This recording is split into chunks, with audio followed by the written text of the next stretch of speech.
mga bata? May ibang na yung ping! Ngayong umaga, ngayong masasaksihan ang isang kwento kung paano nabigyan ng hilig ang nangyaring isa. Kung mga banat, kinagkat ay relasyon, ituwang at kapsat. Isa nga, ang niya may taurayan. Umay kayo na tingin, iti may isa ang istorya. Tara na!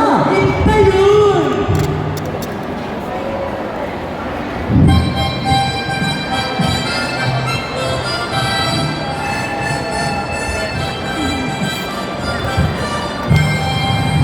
Patutugin mo ang salindro. Ito ka rin na iti salindro. Kwento ni Shoba Tuwinchugani. Isinilarawan ni Cindy Cayo. Manong! Manong Direta! Manong! Puntahan natin! Tumira na ako! Naapak ka manin, Manong! Naapak ka manin! Ang paglalaro kasama si Yuki ay laging masaya. Palagi siyang may itinuturo sa akin na bago. Hindi na ako makapaghumpay pa na makauwi siya mula sa kolehiyo. Panayon mo niya at hinayang, ulo at talimahan ng isang balag. Yay! Nang-usbit na may piyang-pekila to!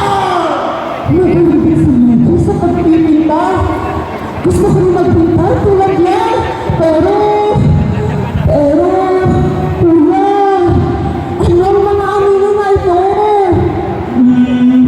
Tsaka mo, lalab, kita nga engkanto, benta, di kay ayam. Kuna ni Luki ang nagkatawa.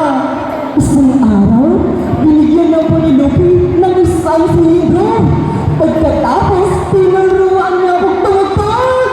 Umagpag! Ala, ilan ka sa libro, para di baro ang tak.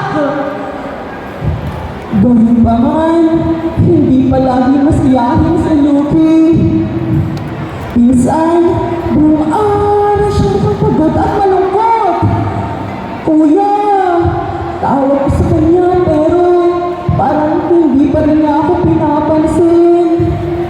Nung nalibig ni Luki, ang tungkarang sa libro, para kay Kuana.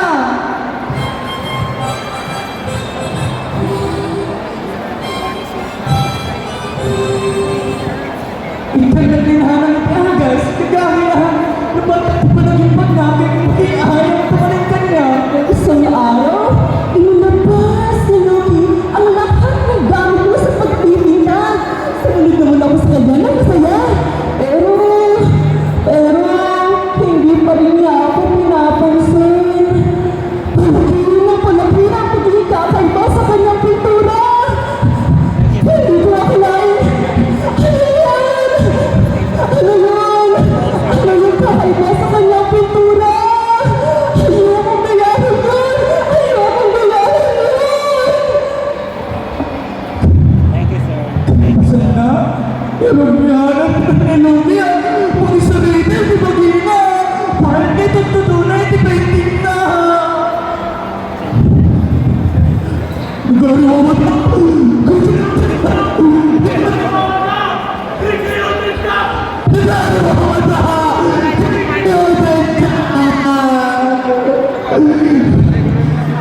Nagsisilpon mga Luki. Naku! Alam na bang nangyayari kay Lucky? Madali-dali kong tumawag sa inay!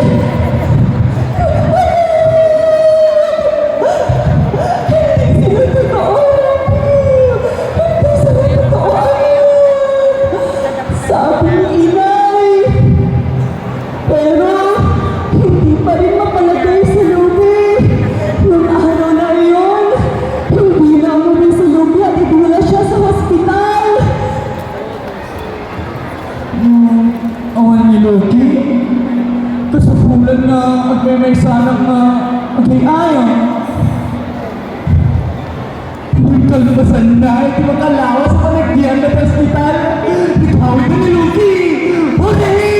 Nagtawid din ni Manong. Naipati ni Manong. Yung pagkaw ko. Sabi ng doktor, pwede na gawin sa Lucky sa bahay. Sabi ni inay, Kasi kulang ni Luki at ako nga pag-inana. Mas hapon na ka. Regular na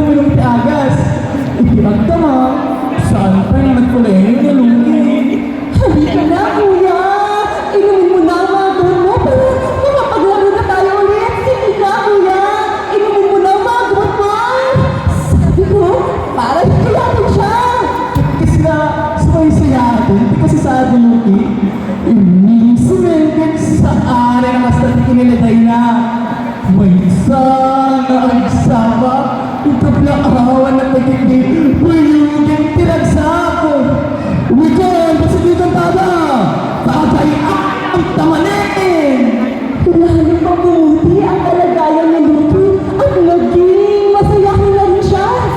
Mas madalas na rin kami maglaro. Pinayagan na rin siya pumasok sa kolehiyo. Yay! Pero sa kolehiyo, naging sobrang abang na sa Lucky. Parang siyang takdang abalin. Minsan, ginagawa niya mga ito hanggang hati-hati. Lucky, anak!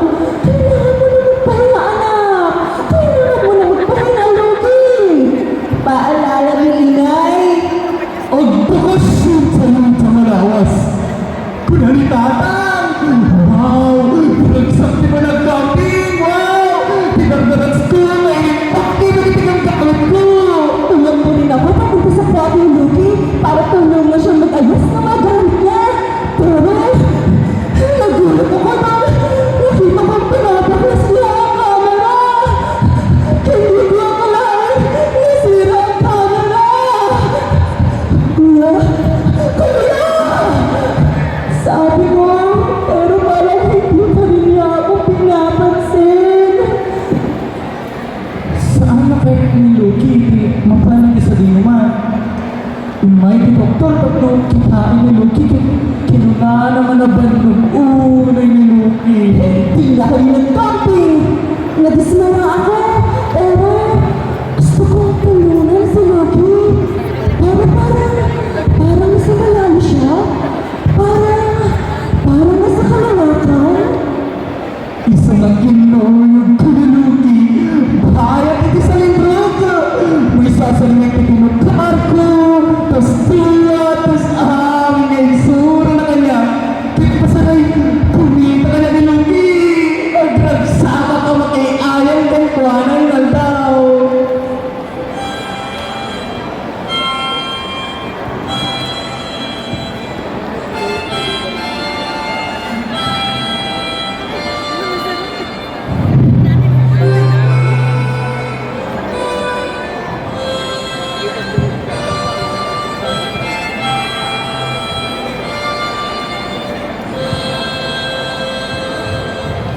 Isang maaraw na umaga, nagising ako sa tunog ng saludran. Pagkatapos, tumakbo ako palabas ng kwarto. Pinati ako ni Lucky ng isang ngiti. Kamusta ka? Basit ng kantada. Kung naasin ka, di ka kumamupanog. Amang tukar kanya, di sa libro. At diyan nagtatapos ang aking kwento. Ako si Teacher Harry. Sakmel ni Manong yung